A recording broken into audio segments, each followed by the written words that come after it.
Hello बच्चों, welcome to मैडू hub. ठीक है, अभी हम स्टार्ट करेंगे आगे वाला पार्ट अल्टरनेटिंग करंट का। ठीक है, पिछले क्लासेस में हम रेजिस्टेंस वाला पार्ट कवर कर चुके हैं। यानी कि हमने देखा था कि जब हम किसी रेजिस्टेंस में अल्टरनेटिंग वोल्टेज लगाते हैं तब क्या होता है। ठीक है, चलिए आगे स्टार्ट करते हैं। तो अभी जो हम करेंगे आज के सेशन में हम डिस्कस करेंगे कैपेसिटिव सर्किट, कि भाई अगर हम कैपेसिटेंस में एसी वोल्टेज लगाते हैं तब उसका बिहेवियर क्या होगा, और डीसी वोल्टेज लगाते हैं तब उसका बिहेवियर क्या होगा। सिमिलरली हम डिस्कस करेंगे कि एक इंडक्टर क्वाइल है, उसमें हम अल्टरनेटिंग वोल्टेज लगाते हैं तब क्या इफेक्ट होगा, और उसमें जब डीसी लगाते हैं तब क्या इफेक्ट होगा, और उसको साथ साथ हम कंपेयर करेंगे आपकी एनसीईआरटी बुक से। ओके, तो चलिए स्टार्ट करते हैं। तो सबसे पहले अल्टरनेटिंग करंट।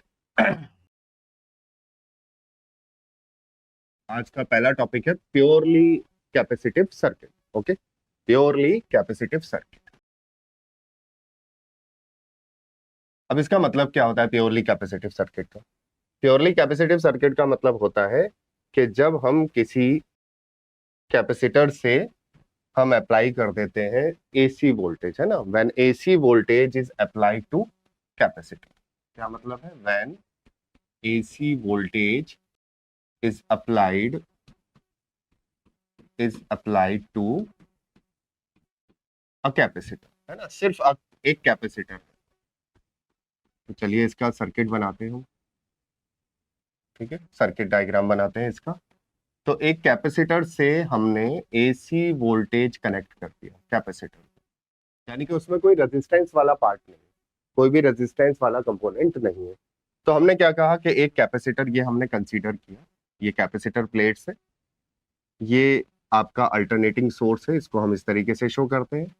ये वोल्टेज है हमारा V is equal to V naught sine omega t, ये वोल्टेज लगा दिया। ओके, अब देखिए यहाँ पे जब हमने ये वोल्टेज लगाया, अब ये एक्चुअल में क्या होता है ना, ये जो आपको वायर दिखाए जा रहे हैं कनेक्टिंग वायर, एक्चुअल में इनका रेजिस्टेंस होता है। लेकिन जब हम प्योरली कैपेसिटिव सर्किट पढ़ते हैं, या करंट में भी हमने देखा था, डीसी करंट जब पढ़ते थे या करंट इलेक्ट्रिसिटी, तो हमने ये देखा था कि ये जो वायर है ना, इसका कोई रेजिस्टेंस नहीं होता।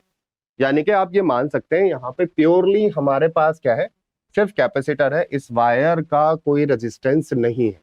मान लो इस वायर का रेजिस्टेंस हो जाए तब क्या होगा, जो जो कि प्रैक्टिकली होगा किसी सर्किट में।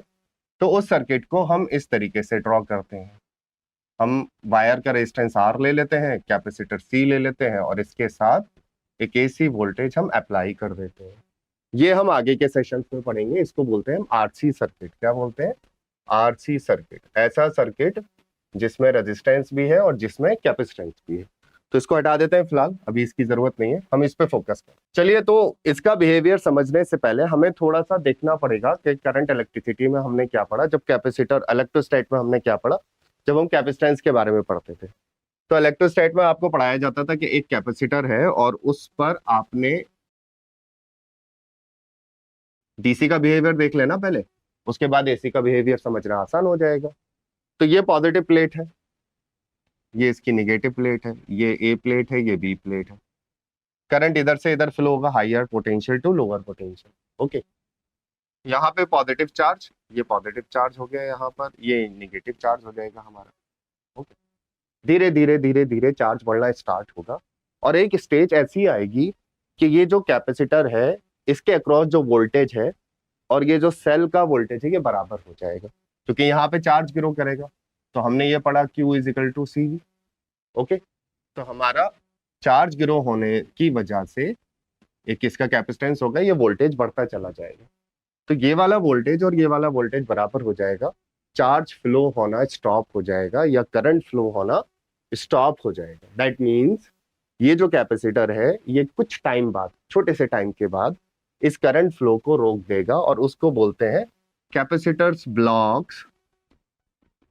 कैपेसिटर ब्लॉक्स द फ्लो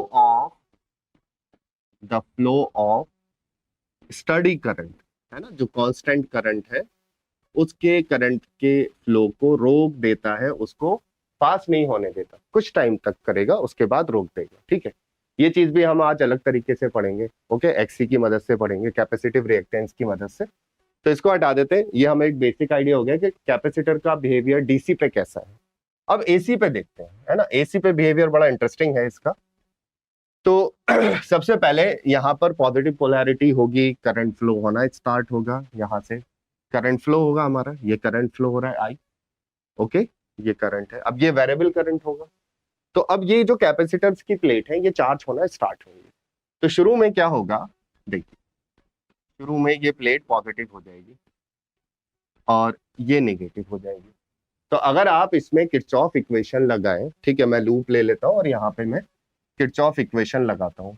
मान लीजिए मैं यहाँ पर किरचॉफ इक्वेशन लगाता हूँ, ये मैंने लूप ले लिया, है ना, लूप तो किसी भी डायरेक्शन में ले सकते हैं, क्लॉकवाइज भी ले सकते हैं, एंटी क्लॉकवाइज भी। तो जब मैंने यहाँ पे इक्वेशन लगाई, applying applying Kirchhoff voltage rule, ठीक है, लूप रूल, केवीएल, तो हमने लिखा वी, ओके, और इसके अक्रॉस जो कैपेसिटेंस के अक्रॉस जो वोल्टेज होगा वो क्यू बाई सी होगा। क्यू इस पर कोई इंस्टेंटेनियस चार्ज है, okay, and it is equal to 0. Q is the instantaneous charge on the capacitor, यानी कि कैपेसिटर पर इंस्टेंटेनियस चार्ज क्या होगा उस टाइम पर, जिस टाइम पर हम ये केवीएल लगा रहे हैं, ओके। अब इसके साथ ये करंट फ्लो होगा। अब हमें इसमें करंट की इक्वेशन निकालनी है, और आज ग्राफ के बेसिस पे देखेंगे कि वोल्टेज के साथ चार्ज कैसे बढ़ता है, वोल्टेज के साथ करंट कैसे वेरी होता है। इन तीन इक्वेशंस पे आपको फोकस करना है। तो ये चार्ज आपको समझ आया, इंस्टेंटेनियस चार्ज है। मान लीजिए मैं इस इक्वेशन को ऐसे लिख दूं, कोई स्टूडेंट्स बोले कि भाई ये लूप हम ऐसे भी तो लगा सकते हैं, तो कोई प्रॉब्लम नहीं है, आप ऐसे लगा दीजिए लूप। मान लीजिए आप एंटी क्लॉकवाइज ले सकते हैं ना लूप को। तो टाइम बिंग के लिए ये पॉजिटिव है, ये निगेटिव है प्लेट हमारी, और आपने अभी इस तरीके से लगा दिया। तो ये हमारी इक्वेशन हो जाएगी minus V plus Q by C is equal to 0। बात वही रहेगी, कोई फर्क नहीं पड़ने वाला है। अब इससे हमें इक्वेशन निकालनी है पहले चार्ज की, है ना, पहले चार्ज की इक्वेशन निकालते हैं। तो इसको अगर हम सिंप्लीफाई करेंगे तो ये सिंपली हमारे पास क्यू सी वी आएगा, ये हम डायरेक्ट भी लिख सकते थे, ठीक है। वोल्टेज हमारा क्या इक्वेशन है, साइन का फंक्शन है, तो हमारी चार्ज की इक्वेशन क्या आएगी, Q is equal to C V naught sine omega t. अब चलो यहां से बहुत इंपॉर्टेंट डिस्कशन शुरू होता है हमारा। देखिए अगर आप ध्यान से देखें कि v जो है v naught sine omega T है, चार्ज जो है वो q is equal to C V naught, इसको आप q नॉट भी लिख सकते हैं, maximum charge sine omega T है। तो अगर मैं आपसे पूछूं what is the phase difference between the voltage and the charge, यानी कि मैं आपसे क्या पूछ रहा हूँ, फेज डिफरेंस, मैं इन एंगल का फर्क पूछ रहा हूँ। अच्छा मैंने ये देख लिया कि दोनों ही साइन है, अलग तो है नहीं, कॉस तो नहीं है, साइन, दोनों साइन फंक्शन है। तो मैं यहाँ लिख सकता हूँ कि वोल्टेज मेरे पास है V naught sine omega t, मेरे पास चार्ज है Q is equal to Q naught sine omega t, और Q नॉट बेसिकली मैंने सी वी नॉट को लिखा हुआ है। तो अगर मैं पूछूं what is the phase difference between the charge end voltage, देखो ध्यान से क्या होना चाहिए। तो फेज डिफरेंस बताएं मुझे, phase difference between voltage and charge जो है वो 0 है, क्योंकि दोनों के एंगल सेम है, फेज डिफरेंस 0। ठीक है, क्लियर है यहां तक बात। अब ये चीज देखो एनसीईआरटी से भी हम सीखेंगे, ये देखिए यहाँ पे भी एनसीईआरटी अगर आप देखें तो यहाँ पर ये इक्वेशन इन लोगों ने बनाई है, ये देखिए ये वाली इक्वेशन है, हमने इस वी एम को वी नॉट लिखा हुआ है, ओके। इसके बाद यहाँ पे इन्होंने कुछ कर्व बनाए, आज हमें वो कर्व समझना है जो कि बहुत इंपॉर्टेंट कर्व है एनसीईआरटी के। देखिए ये वाला कर्व है, दिख रहा है आपको, ये वाला कर्व, इसे समझना है पहले हमें। ये कर्व बहुत इंपॉर्टेंट है, इस चीज को हमें अंडरस्टैंड करना है।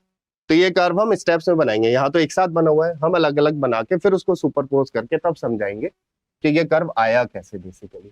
तो सबसे पहले मेरा पर्पज है इस v और q का कर्व बनाना, साइन कर्व बनेगा दोनों में क्योंकि साइन फंक्शन है।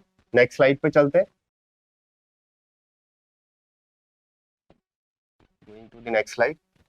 तो वोल्टेज है आपके पास v is equal to V naught sine omega t. पहले तो इसका कर्व बना लेते हैं, सिंपल साइन कर्व बनेगा, ओके। साइन कर्व बना रहा हूं, देखिए साइन कर्व बनाते हैं। तो ये हमारा y एक्सिस, x एक्सिस, यहाँ पे वोल्टेज है, यहाँ पे टाइम है। आपको मालूम है ये साइन कर्व बनेगा, साइन कर्व बना दिया। ओके, व्हाइट से बना रहा हूँ, अलग अलग कलर से बनाऊंगा। यहाँ पे देखें, ये जो टाइम है ये t/4, ये टाइम t/2, ये टाइम 3t/4, और ये टाइम t है, और ये 0 है, और मैक्सिमम वोल्टेज हमारा जो है वो V0 है, और इधर -V0। ये वोल्टेज का कर्व है। इसी तरीके से हम चार्ज का कर्व बना सकते हैं, चार्ज का कर्व बनाएंगे। Q = Q0 sin omega t।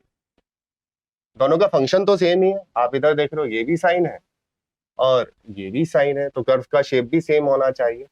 Q = CV0 sin omega t भी लिख सकते हैं इसको। चलिए अब हम बनाते हैं चार्ज का। देखिए चार्ज का कर्व भी इस तरीके से साइन कर्व बनेगा। ये जो वैल्यू है हमारे पास, इनकी वैल्यूज लिख देते हैं हम। ये टाइम t/4 है, ये टाइम t/2 है, ये टाइम 3t/4 है, ये टाइम t है, और ये हमारा चार्ज है। ये मैक्सिमम वैल्यू जरूर मेंशन करेंगे, Q0 है। ये मिनिमम वैल्यू हम मेंशन करेंगे, -Q0 है। तो आप देखिए यहाँ पे ध्यान से, अगर आप इन दोनों कर्व को देखते हैं, टाइम 0 पर वोल्टेज भी 0 और हमारा चार्ज भी 0। जब टाइम t/4 है तो वोल्टेज मैक्सिमम, चार्ज भी मैक्सिमम कैपेसिटर की प्लेट पर। ठीक है, t/2 पर वोल्टेज ने पोलैरिटी बदली, यानी कि वोल्टेज जो पॉजिटिव टर्मिनल था वो नेगेटिव हो गया, और जो नेगेटिव टर्मिनल था वो पॉजिटिव हो गया। यानी कि इस तरीके से हम शो कर सकते हैं। यहाँ पे मान लीजिए ये हमने AC वोल्टेज लगाया हुआ है, तो इसको हम ऐसे ड्रॉ करते हैं। देखिए ये कैपेसिटर प्लेट हो गई A और B, ये terminal for time being positive है, ये टर्मिनल टाइम बिंग नेगेटिव है, ये पॉजिटिव प्लेट है और ये नेगेटिव प्लेट है। ठीक है, इस टाइम के बाद t/2 के बाद क्या हुआ कि ये AC का पोलैरिटी बदल गया। यहाँ नेगेटिव हो गया ये वाला टर्मिनल, ये वाला टर्मिनल पॉजिटिव हो गया, तो ये वाली प्लेट, B वाली प्लेट पॉजिटिव हो गई और A वाली प्लेट नेगेटिव हो गई। ओके, तो इस टाइम पर कैपेसिटर की पोलैरिटी बदल चुकी है। ओके, अब इसके बीच में क्या हो रहा है, इसके बीच में चार्ज पहले 0 था, फिर वो मैक्सिमम हुआ प्लेट पर, फिर प्लेट डिस्चार्ज हुई और उस पर चार्ज 0 हुआ। ये मैं बात कर रहा हूँ A वाली प्लेट की। ओके, पहले क्या था, 0 चार्ज था, फिर धीरे धीरे धीरे जैसे वोल्टेज बढ़ा, करंट फ्लो हुआ कैपेसिटर की प्लेट पर, A प्लेट पर पॉजिटिव चार्ज एक्यूमुलेट होता गया, मैक्सिमम हुआ, फिर 0 हो गया, फिर यही A प्लेट जो है वो हो गई निगेटिवली चार्ज। ठीक है, फिर निगेटिव चार्ज मैक्सिमम हुआ, और फिर वो निगेटिव चार्ज जो मैक्सिमम हुआ था वो 0 हो गया, और कैपेसिटर जैसा पहली स्टेज में था, कहाँ था, 0 पर था, उसी स्टेज में वापस आ गया आफ्टर अ 1 कंप्लीट साइकिल। तो अगर मैं आपसे एक सिंपल क्वेश्चन पुट करूं कि एक कंप्लीट साइकिल में कैपेसिटर के ऊपर नेट चार्ज कितना आएगा, तो आंसर क्या होगा, 0। नेट चार्ज कितना आएगा, 0 चार्ज होगा, फिर वो प्लेट डिस्चार्ज होगी, फिर वही प्लेट निगेटिवली चार्ज होगी, उस पर चार्ज मैक्सिमम जाएगा, और फिर वो प्लेट डिस्चार्ज हो जाएगी। तो कुल मिला के बात यह है कि ओवर अ कंप्लीट साइकिल इस पे जो नेट चार्ज है वो 0 आएगा। ये बात इसलिए समझना जरूरी है क्योंकि कैपेसिटर में आपने पावर भी पढ़नी है कि इस सर्किट में पावर कितनी डिसिपेट होती है फुल साइकिल के लिए, तो उसको समझने के लिए ये लॉजिक आपको आना चाहिए। अब इन्हीं कर्व को मैं सुपरपोज कर सकता हूँ। सुपरपोज का मतलब कुछ नहीं है, मैंने इस कर्व को उठा के यहाँ पुट कर देना और एक साथ बना देना है कंपेयर करने के लिए, है ना। तो देखिए नेक्स्ट स्लाइड पे मैं बनाता हूँ इसको। तो हमारे पास वोल्टेज का कर्व है, व्हाइट कलर से बनाएंगे हम वोल्टेज का कर्व। ठीक है, ये वोल्टेज का कर्व। ठीक है, इसी तरीके से हमें चार्ज का कर्व बनाना है। एम्पलीट्यूड अलग अलग हो सकता है, ज्यादा भी हो सकता है, CV0 है तो ज्यादा होगा, इसको करेक्ट कर लेते हैं। ओके, देखिए तो ये हमारे पास वोल्टेज का कर्व है।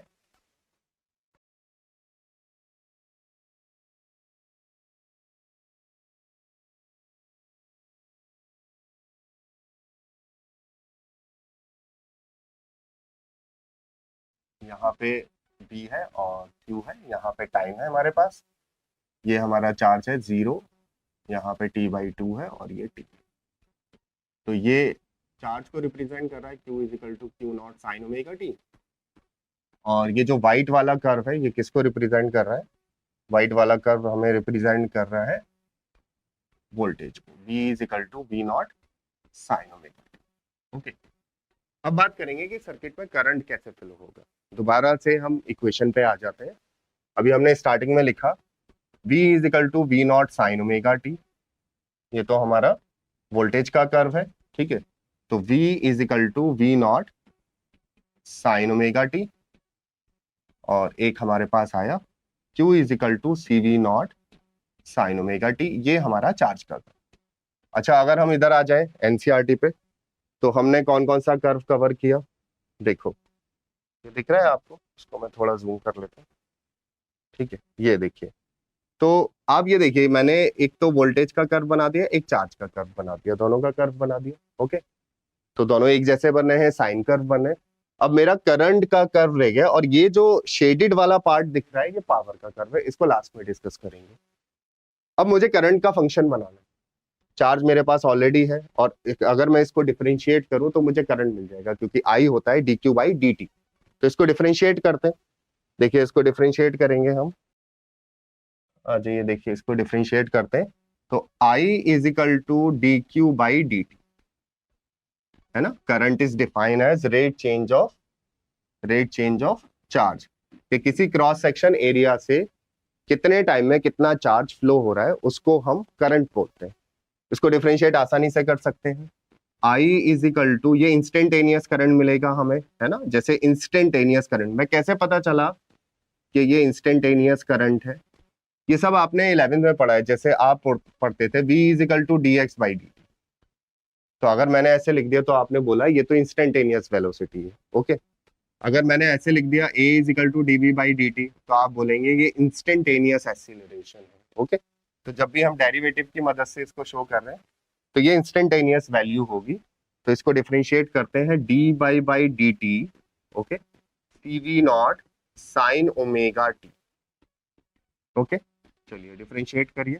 इसको डिफरेंशिएट किया तो हमारे पास आई आएगा, देखो सी वी नॉट कॉन्स्टेंट है, डिफरेंशिएशन से बाहर चला गया, साइन ओमेगा टी का करना है, तो D by D T of sine omega T. Okay, और इसी तरीके से हमने यहाँ पे ये ओमेगा टी, तो हम यहाँ मैं एक चीज लिखूंगा, कौन सा रूल लगाया हमने यहाँ पे, अप्लाई किया हमने चेन रूल। कौन सा रूल लगाया हमने यहाँ पे, चेन रूल, ठीक है। बेसिक रूल है डिफरेंशिएशन का, वो हमने अप्लाई कर दिया। ठीक है, एनसीईआरटी में भी देख सकते हैं, यहाँ पे आप ये देखिए, इन्होंने चेन रूल लगाया हुआ है यहाँ पे, ये वाला पार्ट कर रहे हैं। ओके, तो देखिए, इसको डिफरेंशिएट किया, डिफरेंशिएट करके एक ओमेगा आ रहा है और कॉस ओमेगा टी आ रहा है, यानी कि हम यहाँ पे इसी तरीके से डिफरेंशिएट कर रहे हैं। तो I is equal to C V naught omega, और ये हो जाएगा कॉस ओमेगा टी। अब ये जो वाला पार्ट है, ये बनेगा आई नॉट के टर्म्स में हम इसको एक्सप्रेस करेंगे मैक्सिमम करंट पे। लेकिन एक बात देखने से मुझे ये समझ आ गई कि करंट का फंक्शन वोल्टेज के फंक्शन और चार्ज के फंक्शन से अलग है। एक में, दोनों में साइन है, चार्ज और वोल्टेज में, यानी कि चार्ज और वोल्टेज एक जैसे फंक्शन को फॉलो कर रहे हैं, लेकिन करंट अलग फंक्शन को फॉलो कर रहा है, कॉस का फंक्शन बन रहा है। यानी कि करंट जो है वो वोल्टेज के साथ मैक्सिमा या मिनिमा को साथ साथ अचीव नहीं कर रहा, यानी कि उसमें कुछ फेज डिफरेंस अकर होगा। तो अगर मैं इसको जस्टिफाई करूं तो I इज इक्वल टू, देखिए ये V नॉट है, ये हो जाएगा 1 by C omega C. Okay, ये हो जाएगा कॉस ओमेगा टी। अब ये जो कांस्टेंट है, इसको एक स्पेशल नाम दिया जाता है, V नॉट, इसको बोला जाता है XC। इसके बारे में हम डिटेल में डिस्कस करेंगे, ठीक है। XC कहलाता है capacitive reactance, it is capacitive reactance, capacitive reactance है ये हमारा। इसका यूनिट वगैरह काफी इंपॉर्टेंट है। अब इसका यूनिट कैसे निकाला गया, अब इसको हम कंपेयर करेंगे V is equal to I R से। देखो, ये जो कॉस ओमेगा टी है, ये तो इसकी कोई यूनिट ही नहीं होगी, नो यूनिट, ना इसकी कोई डायमेंशन होती है ना। ट्रिग्नोमेट्रिक फंक्शन की यूनिट भी नहीं होती और इसकी डायमेंशन भी नहीं होती, तो इसकी तो कोई डायमेंशन ही नहीं है। अब अगर आप इधर आ जाओ कि मैं इसको ऐसे लिखूं, I is equal to V not by X C, तो अगर आप ध्यान से देखें कि ये जो एक्सप्रेशन है, ये तो ऐसे इस तरीके से मैच कर रहा है। तो अगर मैं यहां से कंपेयर करूं कि R की डायमेंशन या R की यूनिट और XC की यूनिट सेम होगी या उनकी डायमेंशन सेम होने वाली है। तो मैं क्या लिखूंगा, SI unit of X C, बताएं मुझे क्या होना चाहिए, XI unit of X C is ohm, है ना, ओम होगी। अब देखिए इस बात को एनसीईआरटी भी कोड कर रहा है अच्छे से। यहाँ देखिए, यहाँ पे आ जाइए ये देखिए इन्होंने यहाँ पे मेंशन करा हुआ है, मैं देखिए मार्क कर रहा हूँ यहाँ पे, ये है कंपेयरिंग दिस दिस। तो हमारा एक्सी जो है वो ऐसे लिख दिया, और एक्सी की हमने यूनिट क्या बोल दी, ओम बोल दी, और इसको क्या बोला, कैपेसिटिव रिएक्टेंस बोल दिया हमने। क्या बोला इसको, कैपेसिटिव रिएक्टेंस। तो क्लियर है कैसे इसका यूनिट निकाला, V is equal to V by R से कंपेयर कर लिया, आई की जगह आई है, वी की जगह वी है, तो आर की जगह एक्सी है, तो इसका यूनिट आ गया। Now this can be written as I naught, है ना, मींस पीक करंट। ये क्या हो जाएगा हमारे पास, दिस इज पीक करंट। तो हमारे पास I is equal to I not cos omega t, that is the function of current. ठीक है, अब हम ये देखते हैं कि इस करंट और इस वोल्टेज में फेज डिफरेंस क्या है, क्योंकि अलग अलग फंक्शन है। तो इसके हमारे पास दो तरीके हैं, या तो हम इसको फेजर से समझे या इसको साइन कर्व से समझे। तो फेजर और साइन कर्व से दोनों से करेंगे। ओके, चलिए नेक्स्ट स्लाइड पे चलते हैं। तो तीन फंक्शन की बात हो रही है, v is equal to V naught sine omega T है हमारे पास, q is equal to Q naught sine omega t, same function है, फेज डिफरेंस 0 है, i is equal to I not cos omega T. Okay, ये function अलग है, ये function अलग है। इसका मतलब करंट और वोल्टेज में कुछ फेज डिफरेंस जरूर है ना, आगे पीछे हो रहे हैं। जैसे अगर मैं इसका ग्राफ बनाऊं, मैं वोल्टेज और करंट का ग्राफ बनाता हूँ, तो मैंने वोल्टेज का ग्राफ बनाया पहले, देखिए वोल्टेज का ग्राफ तो साइन कर्व ही बनेगा, v ये हमारा t है, ये वोल्टेज का कर्व हो गया। ओके, ये हमारी वैल्यू t/4 है, ये वैल्यू t/2 है, ये वैल्यू 3t/4 है, और ये वैल्यू t। ओके, इसी के बराबर में बनाते हैं करंट का, है ना, करंट का बनाते हैं। तो एक बात देखो, जब ये ग्राफ कैसे बनाया होगा, मैंने कहा at t is equal to 0 की बात कर लेते हैं। तो t इज इक्वल टू 0 पर मैंने बोला कि भी वोल्टेज जो है वो होगा v नॉट साइन ओमेगा की वैल्यू 2π/t होती है, मल्टीप्लाई बाई 0, तो 0 हो गया। ओके, इसी तरीके से देखा होगा मैंने t/4 पर, at t is equal to t/4, v is equal to v naught sine 2π/t और मल्टीप्लाई बाई t/4। तो जब आप इसको सॉल्व करेंगे तो v नॉट साइन π/2 आ जाएगा, जो कि मैक्सिमम होता है, +1 होता है, तो ये वैल्यू v नॉट आएगी। देखो v नॉट भी आ रही है, यहाँ पे मैंने मार्क कर दिया v नॉट। इसी तरीके से हम 3t/4 पर t/2 पर चेक कर सकते हैं। तो at t is equal to t/2 पे चेक कर सकते हैं, v is equal to v naught sine 2π/t, और ये हम लिख सकते हैं t/2, ये अगेन 0 हो जाएगा, साइन पाई की वैल्यू 0 होती है, तो ये 0 हो गया। यहाँ पे चेक कर सकते हैं, देखो माइनस v नॉट आएगा नहीं आएगा, आप लोग भी चेक करिए, वैल्यू डालिए और सॉल्व करिए, देखिए। ओके, तो at t is equal to t/3t/4, है ना, 3t/4 पर क्या वैल्यू होगी वो निकालते हैं। तो 3t/4 is equal to v is equal to v naught sine 2π/t multiply by 3t/4। तो जब आप इसको सॉल्व करेंगे तो ये आएगा v नॉट साइन 3π/2, ये -1 होता है, तो v is equal to minus V not, peak value आ गया माइनस।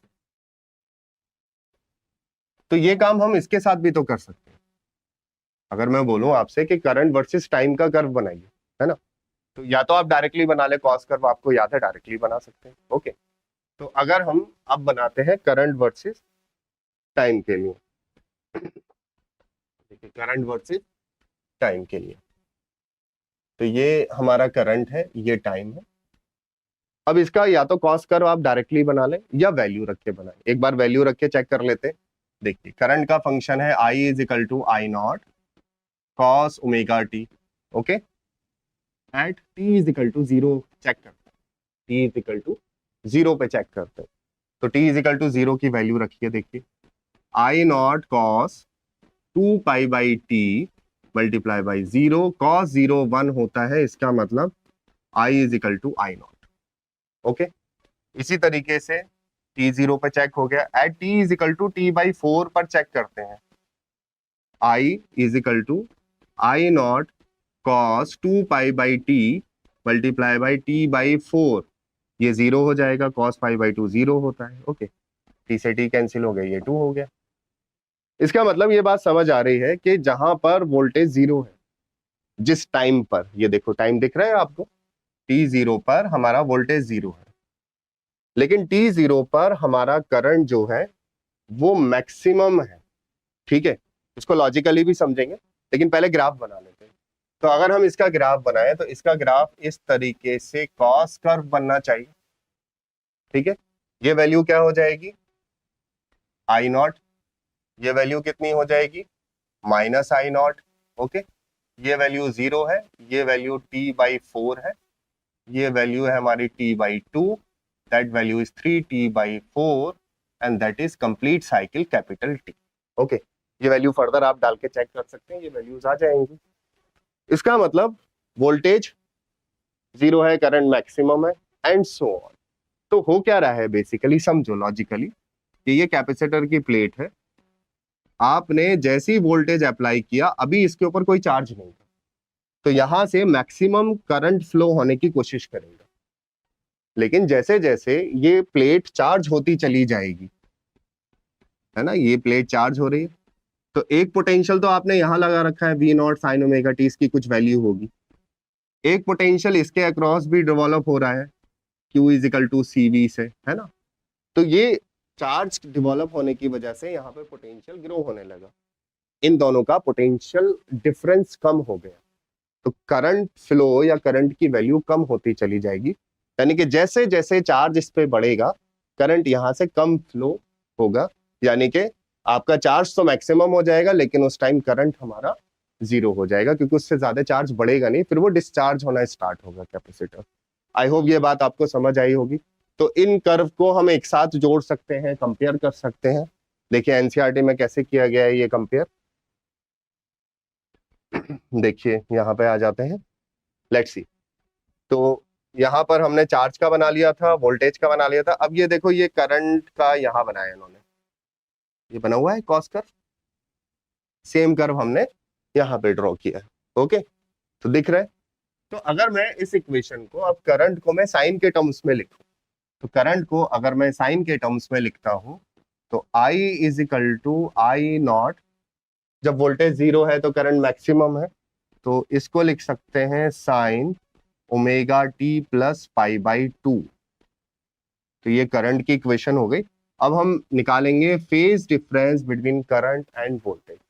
आई थिंक आज आपको बात समझ आई होगी कि फेज डिफरेंस बेसिकली जो हम बार बार टर्म यूज कर रहे हैं उसका मतलब क्या है, डेप्थ क्या है उस टॉपिक की। ओके, तो अब हम मैथमेटिकली, जैसे आप बुक में देखते हैं, इसमें से ये वैल्यू माइनस कर देंगे वोल्टेज वाली, और हमें पता चल जाएगा कि फेज डिफरेंस क्या होगा। फिर हम उसको कैसे लिखेंगे, लीड कर रहा है या लैग कर रहा है, वो स्टेटमेंट लिखते हैं। Okay, note down, next slide पे जाएंगे, जल्दी से नोट डाउन करें सब लोग। Okay, next slide, next slide पे आते हैं। तो फेज डिफरेंस है ना, यहां से इंपॉर्टेंट हो जाता है, phase difference between current, voltage and current, voltage and current. तो आप लोग क्या करते हो, सिर्फ इसको रट लेते हो, याद कर लेते हो, बट उससे काम नहीं चलेगा, क्योंकि मैं अभी आगे आपसे बहुत सारे फेज डिफरेंस पूछने वाला हूं इसी टॉपिक में। तो मैंने लिखा वोल्टेज की equation V0 sin omega t, और करंट की equation I0 sin omega t plus π/2। तो अगर मैं फेज डिफरेंस कैलकुलेट कर रहा हूं, यानी कि मैं ये दो डिफरेंसेस कैलकुलेट कर रहा हूं, ये वैल्यू निकाल लेते हैं हम, यही तो डिफरेंस निकालना है हमें। तो अगर मैंने यहाँ पे ये कैलकुलेशन करी, तो मैं लिखूंगा करंट का जो है ओमेगा t प्लस π/2 है, माइनस ओमेगा t है। तो ये जो फेज डिफरेंस है जिसको आप फाई से रिप्रेजेंट करते हैं, तो फाई इज इक्वल टू π/2 होगा। अब इसको लिखने का तरीका क्या है ना, एक्सप्रेस स्टेटमेंट में कैसे लिखेंगे, क्योंकि आपको स्टेटमेंट ज्यादा परेशान करेंगे। मान लो इसको मैं एक एग्जांपल से समझाता हूँ। मान लो दो पर्सन है, एक ए है और एक बी है, ठीक है, सेम डायरेक्शन में चल रहे हैं। तो अगर ए वाला कहेगा कि भी जो बी वाला पर्सन है वो मुझसे कुछ आगे है, कुछ आगे चलता है, ओके, बी वाले का स्टेटमेंट क्या होगा, बी वाला बोलेगा कि ए मुझसे पीछे। दोनों की बात ठीक है ना, बस फ्रेम की बात है कि भाई हम ए के हिसाब से बता रहे हैं सिचुएशन या बी के हिसाब से बता रहे हैं। इसी तरीके से इस सिचुएशन को दो तरीके से लिखा जा सकता है। कौन से वो दो तरीके हैं, देखिए वो तरीके हैं कि in purely capacitive circuit, purely capacitive circuit, purely capacitive circuit, पहला स्टेटमेंट बनता है current leads the, current leads the voltage, the voltage by pi by 2, है ना। तो ये लीड्स के टर्म्स में आया। अगर इनके मैं पोजीशन इंटरचेंज कर दूं, ठीक है। दूसरा, voltage lags the current by pi by 2, है ना। किससे घट जाता है, पाई बाई 2 से पीछे रह जाता है। तो बात तो एक ही है, जैसे अभी एग्जांपल दिया, एक पर्सन ए है, एक पर्सन बी है, ओके। बी ए से कुछ आगे चल रहा है सेम डायरेक्शन में, ओके। तो बी का स्टेटमेंट होगा ए मुझसे पीछे रह गया, ए का स्टेटमेंट होगा बी मुझसे आगे निकल गया, है ना। तो लीड निकल गया तो आगे निकल गया, लैग मतलब पीछे रह गया। तो इस स्टेटमेंट को इस तरीके से हम लिखते हैं। रटने की जरूरत नहीं है, समझने की जरूरत है, क्योंकि क्वेश्चन पेपर में जो लैंग्वेज है वो आपको बहुत घुमाती है, इसलिए अंडरस्टैंडिंग बहुत जरूरी है टॉपिक की।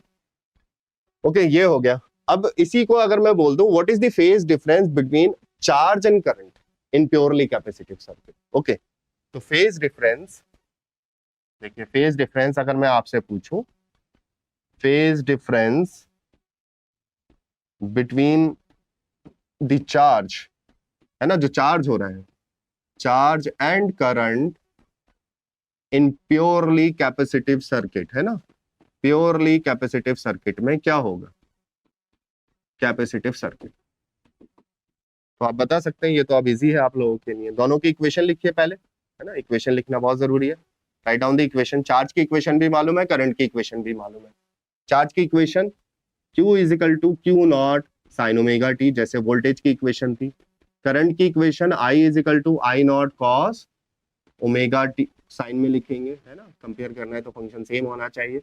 तो I not sine omega t plus pi by 2। मैंने आपसे फेज डिफरेंस पूछा है, यानी कि इन दोनों के साथ जो एंगल लिखे हैं उनका डिफरेंस, लेकिन उसके लिए ये दोनों साइन होने चाहिए या दोनों कॉस होने चाहिए। तो ये और ये फर्क निकालना है, तो आंसर आ जाएगा phase difference, phase difference between charge and current is pi by 2 and current is pi by 2। Okay, बहुत सिंपल, पाई बाई 2। ओके, लेकिन बात यहीं खत्म नहीं हो जाती, अभी और भी चीजें हैं इसमें समझने के लिए। आपसे पूछा जाएगा कि इनके बीच में टाइम लैग कितना है, वो हम ग्राफ से समझेंगे। पहले इसको नोट करिए। अभी इस वक्त हमें फेजर भी बनाना है, क्योंकि मोस्टली आप इसको फेजर से पढ़ते हैं, फेजर डायग्राम से। हमने शुरू से हम बात कर रहे हैं कि फेजर डायग्राम आपको हेल्प करेगा विजुअलाइजेशन के लिए। तो इसका हमें फेजर डायग्राम बनाना है, ठीक है, वो नेक्स्ट स्लाइड पे बनाएंगे हम। नोट करिए, फिर फेजर डायग्राम बनाते हैं इसका। देखिए फेजर डायग्राम पे आ जाते हैं। Phasor diagram, phasor diagram for purely capacitive circuit, diagram for purely capacitive circuit, ठीक है, फेजर डायग्राम। तो फेजर मैंने आपको बताया था पिछली क्लास में, हमने डिस्कस किया था, आप पिछली वीडियो देख सकते हैं, उसमें हमने फेजर डिटेल में डिस्कस किया। तो phasor is a rotating vector, है ना, और वो रोटेट हो रहा है और हम उसको कहीं भी रोक सकते हैं। तो चलिए मैं यहाँ पे कुछ रोटेटिंग वेक्टर से रिप्रेजेंट करता हूँ। मैं थोड़ा शेप इंसर्ट कर लेता हूँ। ओके, तो ये हमारी एक्सिस हो गई। ओके, एक हम फेजर ले लेते हैं जिसको हम रोटेट कराएंगे। अभी मैं दिखाता हूँ, रोटेट कराता हूँ फेजर। तो ये हमने एरो ले लिया, ये इसका कलर ले लिया हमने। ओके, ये फेजर है। Now it can rotate like this. Okay, अब रोकने को तो मैं इसे कहीं भी रोक सकता हूँ, लेकिन स्टैंडर्ड डेरिवेशन में इसको रोकने का तरीका यहाँ रोक दीजिए इसको एक तरीके से। और जब हम फेजर डिफाइन करते हैं तो सेंस ऑफ रोटेशन क्या लेते हैं, एंटी क्लॉकवाइज, वो फिक्स है। ओके, उसको चेंज नहीं करना है। तो ये स्टैंडर्ड कुछ तो मानोगे ना, क्लॉकवाइज और एंटी क्लॉकवाइज। तो हमने जो स्टैंडर्ड माना हुआ है वो क्या माना हुआ है, एंटी क्लॉकवाइज। तो that is omega, omega speed से रोटेट कर रहा है। तो किसी टाइम पर ये जो एंगल बनाएगा इससे theta, that is omega t, और ये पीक वैल्यू है वोल्टेज की। तो अगर मैं इसका वाई इंटरसेप्ट लिखूं, ये वाला इंटरसेप्ट मैंने बताया था पिछले क्लास में, ये वाला मैं इंटरसेप्ट लिखूं तो v is equal to V naught sine omega t हो जाएगा, क्योंकि ये एंगल 90 माइनस थीटा हो जाएगा। तो ये हम ऑलरेडी पिछली वीडियो में डिस्कस कर चुके हैं, वहां से आप रिफर कर सकते हैं। तो यहाँ पे मैं ये अभी हटा देता हूँ, ठीक है, क्योंकि हमें यहाँ पे अभी करंट को भी शो करना है। तो ये चीज हमने हटा दी, that is V not. Okay, अब हमें करंट को शो करना है। करंट को शो करना है तो करंट को हम डिफरेंट कलर से शो करते हैं। यहाँ पे ये एरो ले लेते हैं और ये करंट का फेजर हमें बनाते हैं। ओके, चलिए, तो करंट का फेजर भी इसी तरीके से हो रहा होगा, घूम रहा होगा, या और डिफरेंट कलर ले लेते हैं। ये थोड़ा विजिबल कम है तो हम नेक्स्ट कलर ले लेते हैं, व्हाइट से शो कर लेते हैं। ओके, तो ये करंट का फेजर होगा, इस तरीके से घूम रहा होगा। आप बताओ मैं इसको कहाँ रोकूं, और इससे आगे रोकूं या इससे पीछे, क्योंकि करंट लीड कर रहा है तो मुझे इससे आगे रोकना है। और कितना एंगल है इनके बीच में? इनके बीच में एंगल है π/2। कितना एंगल है? π/2, यानी कि 90 डिग्री। तो अगर मैं आपसे पूछूं कि ये जो करंट का रोटेशन हो रहा है, इसका कंप्लीट एंगल इससे एंटी क्लॉकवाइज में कितना बनेगा? तो बहुत सिंपल है, देखो बॉस, थीटा प्लस 90 यानी कि ओमेगा टी प्लस 90। तो यहाँ से सिंपली हमारी जो वोल्टेज की इक्वेशन है वो रिप्रेजेंट हो गई V naught sine omega t. और जो करंट का एरो है वो कितना एंगल बना रहा है? इस एक्स एक्सिस से, पॉजिटिव एक्सिस से। Angle is always measured from positive X axis in anti clockwise sense, standard definition to measure the angle. Okay, तो यहाँ पे अगर हम मेजर करें तो ये हमने देखा कि साइन ओमेगा टी तो है प्लस π/2 भी है, and that is the phasor diagram for purely capacitive circuit. Okay, ये आपको बात आ गई होगी समझ में। अब ये जरूरी नहीं है कि इसी तरीके से हो, है ना। ये देखो इस तरीके से रोटेट कर रहे हैं, मान लो ये मेरी 2 फिंगर्स हैं और ये इस तरीके से रोटेट कर रहे हैं। तो अब रोटेट कर रहा है लगातार, तो मैं कहीं भी शो कर सकता हूँ किसी भी ओरिएंटेशन में। तो आप देखेंगे कि मोस्ट ऑफ द टाइम ये फेजर इस तरीके से भी रिप्रेजेंट हो जाता है कि मान लीजिए अगर ये मैंने वोल्टेज बना दिया वी नॉट, ठीक है, तो करंट मैं ऐसे बना दूंगा, ठीक है, क्योंकि साइंस ऑफ रोटेशन इस तरीके से एंटी क्लॉकवाइज। लेकिन अगर मैंने इसमें ये गलती कर दी, वी नॉट है और मैंने करंट ऐसे बना दिया आई नॉट, ये नहीं बना सकता, क्योंकि इसके लिए साइंस ऑफ रोटेशन तो ये होना चाहिए हमारे पास।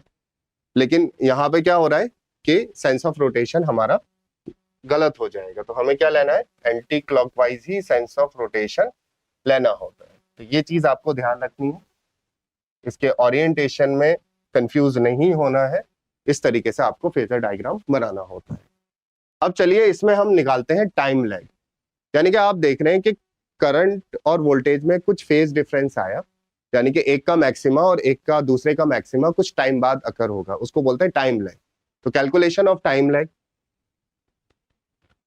यहां से भी हम देखिए ग्राफ से भी निकाल सकते हैं बहुत easily.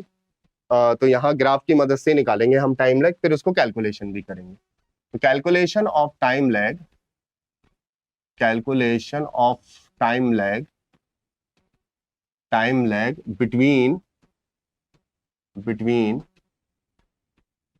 Current end voltage, between current end voltage, है ना, वोल्टेज और करंट के बीच में टाइम लैग कितना। इसका सबसे आसान तरीका, इसके ग्राफ बना लीजिए, है ना, इक्वेशन हमें सबकी मालूम है। तो हमारे पास जो है V naught sine omega T है, यहां से भी देख सकते हैं, देखिए ये वी का ग्राफ बनाएंगे और हम इसका बनाएंगे, करंट का ग्राफ बनाएंगे। तो I is equal to I not cos omega T है। ओके, इसका ग्राफ बना लेते हैं। देखिए ग्राफ बनाते हैं, इसमें एक्स एक्सिस वाई एक्सिस डाल लेते हैं। ओके, ये हमारी एक्स एक्सिस और वाई एक्सिस है। पहले वोल्टेज का कर्व बना लेते हैं। ये हमारा वोल्टेज का कर्व है जो कि साइन कर्व है, v is equal to V naught sine omega T. Okay, इसके बाद हम करंट का कर्व बनाएंगे। देखिए करंट का कर्व बना लेते हैं। करंट का कर्व बनाया हमने, करंट, अब ये पहले इसको मार्किंग कर लेते हैं, वो ज्यादा बेहतर है। t/4 है, ये t/2 है, ये 3t/4 है। एक ही साइकिल के लिए काफी होता है। ओके, तो बार बार हम उसी चीज को बना रहे हैं, एक सिंगल साइकिल के लिए हम कंपेयर करते हैं। ओके, सिंगल साइकिल के लिए बनाएंगे, देखिए सिंगल साइकिल के लिए। तो अब जो हमारा करंट का जो है वो इस तरीके से होना चाहिए, है ना। ये देखिए यहां से पास होगा और यहाँ मैक्सिमम हो जाएगा, क्योंकि इसमें क्या बनना है, कॉस कर्व बनना है, इसको हटा देते हैं। ओके, तो जहां पे वोल्टेज मैक्सिमम है वहां पे करंट मिनिमम है एंड वाइस वर्सा। ये तो हमारा वी नॉट हो गया, ये हमारा आई नॉट हो गया। ओके, क्लियर है। अब आप ये गैप बताओ, देखो जैसे यहाँ पे आप देखोगे करंट मैक्सिमम, यहाँ पे करंट क्या है, मैक्सिमम, यहाँ पे करंट मिनिमम। लेकिन अगर आप ये देखो, यहाँ पे देखते हैं हम, ओके, यहाँ पे वोल्टेज मिनिमम और वोल्टेज मैक्सिमम। तो एक चीज मैक्सिमा से मिनिमम जा रही है और एक चीज मिनिमम से मैक्सिमम जा रही है। What is the time gap in this two incident? आप ये अगर टाइम गैप देखें तो ये T/4 है और यही वैल्यू कहलाती है टाइम लैग। क्या कहलाती है, टाइम लैग। तो यहाँ पे मैं डायरेक्टली लिख सकता हूं time lag delta T, time lag delta T is equal to T/4। तो टाइम लैग मेरे पास जो डेल्टा टी आएगा वो T/4 आ जाएगा। अच्छा, इसको कैलकुलेट कैसे करें? कैलकुलेट करना भी आसान है, बहुत इजी है कैलकुलेट करना। जैसे मैंने कहा कि अगर जब हमने फेजर पढ़ा तो एक कोई पार्टिकल सर्किल में घूम रहा था, है ना, और उसके प्रोजेक्शन ही हम फेजर बोल रहे हैं। तो ये सर्किल में घूम रहा था कुछ स्पीड ओमेगा से, तो इसको एक चक्कर लगाने में कुछ टाइम लगेगा, वो कहलाता था इसका टाइम पीरियड। तो वो जो टाइम पीरियड होता था T=2π/ओमेगा। अब ओमेगा इसका कांस्टेंट है, यूनिफॉर्म स्पीड से घूम रहा है, ये यूनिफॉर्म सर्कुलर मोशन कंसीडर करते हैं। तो मैं ये बोल सकता हूं कि अगर टाइम t है तो बेसिकली उससे एसोसिएटेड जो एंगल बनेगा वो 2π बनेगा। ओके, अब मान लो मुझे जो फेज डिफरेंस चाहिए इनके बीच में, मुझे मालूम है करंट और वोल्टेज के बीच में फेज डिफरेंस π/2 होता है। तो इसको π/2 कैसे बनाऊं? अगर मैं इसको 4 से डिवाइड कर दूं और इसको भी 4 से डिवाइड करना पड़ेगा, तो ये सॉल्व करने पर π/2 हो जाएगा मेरे पास। तो ये तो हो गया phase difference, phase difference. Okay, this is phase difference. और इसी तरीके से ये जो हमारे पास हो गया ये टाइम लैग हो गया, it is time lag. Okay, clear है, नोट करिए इसको। नेक्स्ट, इसमें ये तो सारा कंप्लीट हो गया हमारे पास। एक इसमें एक्सी का डिस्कशन रह गया और उसके बेसिस पे हम डीसी का बिहेवियर भी समझेंगे। तो चलिए अब हम बात करते हैं कैपेसिटिव रिएक्टेंस क्या होता है कैपेसिटिव सर्किट में। तो कैपेसिटिव रिएक्टेंस देखिए, कैपेसिटिव रिएक्टेंस किससे रिप्रेजेंट करते हैं, एक्सी। एसआई यूनिट आपने देख ली, क्या थी इसकी एसआई यूनिट, याद रखेंगे, बहुत इंपॉर्टेंट है। एसआई यूनिट होती है ओम, एसआई यूनिट ओम हो गई। ओके, तो एक्सी की जो हमने वैल्यू देखी दैट इज ओमेगा सी, या तो ऐसे लिख सकते हैं। अच्छा, T=2π/ओमेगा होता है। तो अगर ओमेगा की वैल्यू मुझे टाइम पीरियड या फ्रीक्वेंसी के टर्म्स में चाहिए तो कैसे लिखेंगे, 2π/μ। तो एक्सी को हम लिख सकते हैं 1/2π/μc, ऐसे भी लिख सकते हैं। ओके, इसका ग्राफ बहुत इंपॉर्टेंट है, किसके प्रोपोर्शनल होती है ये भी हमें मालूम होना चाहिए, किसके inversely proportional.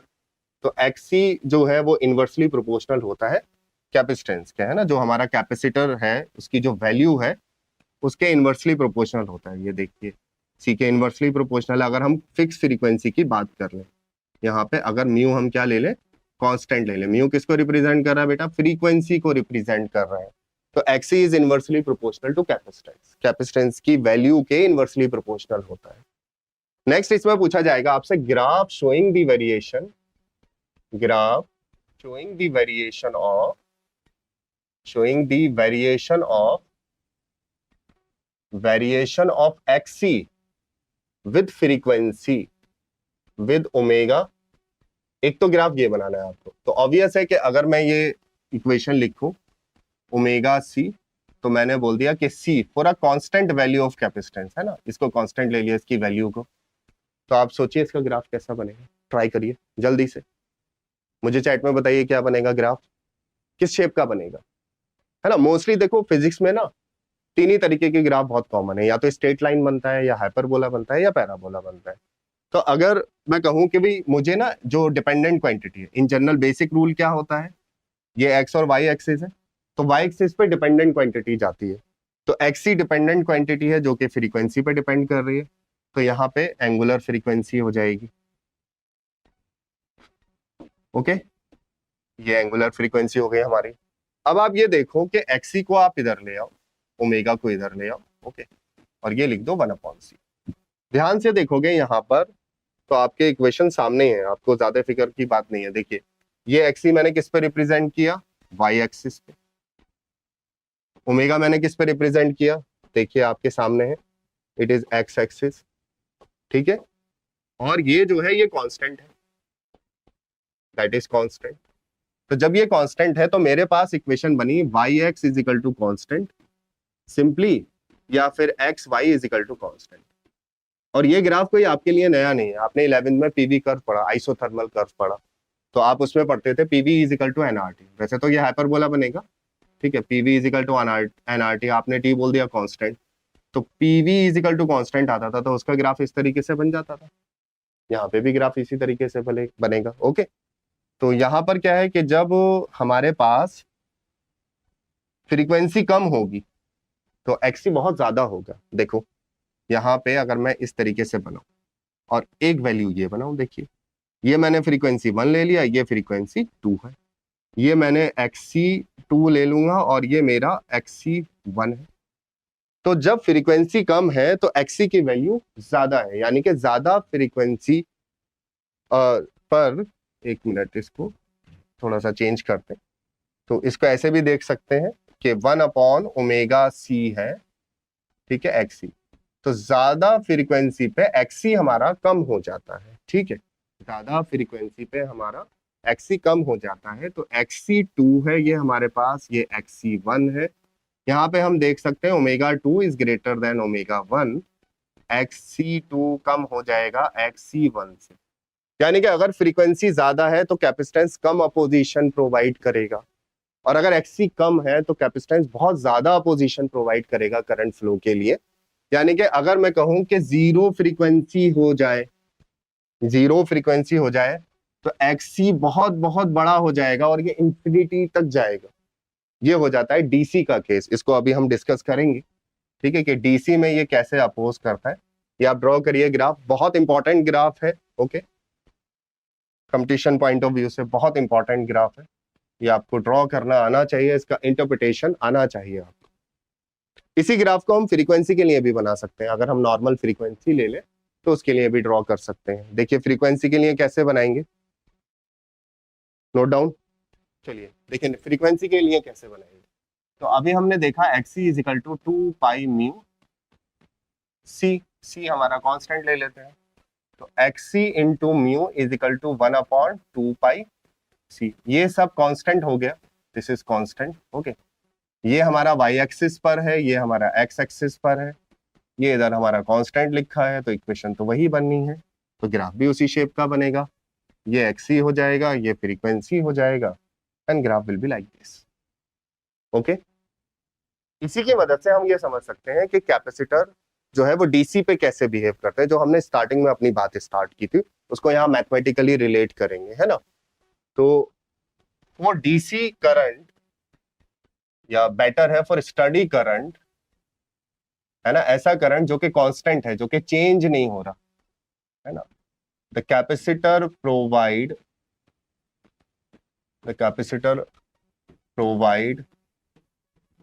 Very large opposition, है ना, उसको फ्लो नहीं होने देता। इसको रिफ्रेज कैसे कर सकते हैं, इसको रिफ्रेज कर सकते हैं, capacitor blocks the flow of study current, है ना। रिफ्रेज कैसे कर रहा हूं मैं, कैपेसिटर ब्लॉक्स द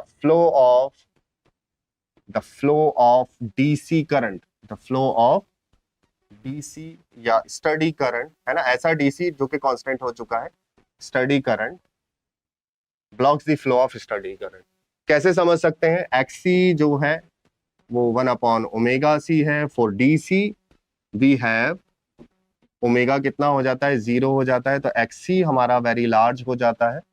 और इनिशियली हमने इसको कैसे समझा था, जब हमने अपना सेशन स्टार्ट किया था, तो इनिशियली हमने ऐसे समझा था कि ये कैपेसिटर है, ए प्लेट है और बी प्लेट है, और ये हमने इस पे लगा दिया एक सेल, है ना, डीसी सोर्स लगाना पड़ेगा, ये पॉजिटिव। तो इनिशियली तो करंट फ्लो होगा क्योंकि ये कैपेसिटर बिल्कुल खाली है, इसके ऊपर कोई चार्ज नहीं है। धीरे धीरे धीरे बहुत जल्दी, बहुत कम टाइम में, जिसको टाइम कांस्टेंट के टर्म्स में आप पढ़ते हो, ठीक है, ये कैपेसिटर फुली चार्ज हो जाएगा। अब बेटा ये फुली चार्ज हो गया, ठीक है, इसके अक्रॉस पोटेंशियल और इस बैटरी का पोटेंशियल सेम हो गया, पोटेंशियल डिफरेंस 0 हो गया। करंट फ्लो होने के लिए क्या चाहिए? पोटेंशियल डिफरेंस चाहिए, यहाँ पे है नहीं तो करंट फ्लो होगा नहीं। तो इस सिचुएशन को शॉर्ट में हम कैसे डिफाइन करेंगे?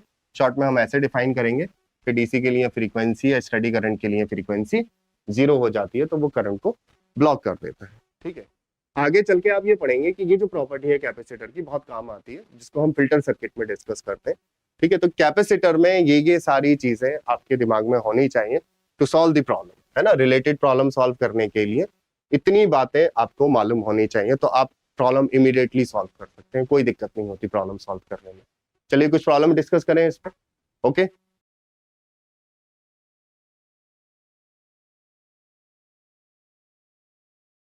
तो इसको भी हम कंपेयर करेंगे। आज हमने ये कैपेसिटर वाला पार्ट कवर कर लिया है यहाँ से, ओके। इसमें एक बार हम व्यू देख लेते हैं क्या क्या हमने सीखा।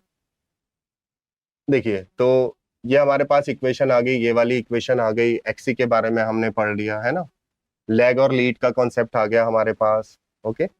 लैग और लीड का कॉन्सेप्ट आ गया, कौन सी चीज लैग करती है, कौन सी चीज लीड करती है। फेजर हम इस ओरिएंटेशन में बना सकते हैं, करंट आगे है और वोल्टेज हमारा पीछे है, क्योंकि हमारा जो सेंस ऑफ रोटेशन है वो इस तरीके से रहेगा, है ना, एंटी क्लॉकवाइज घूमता है फेजर।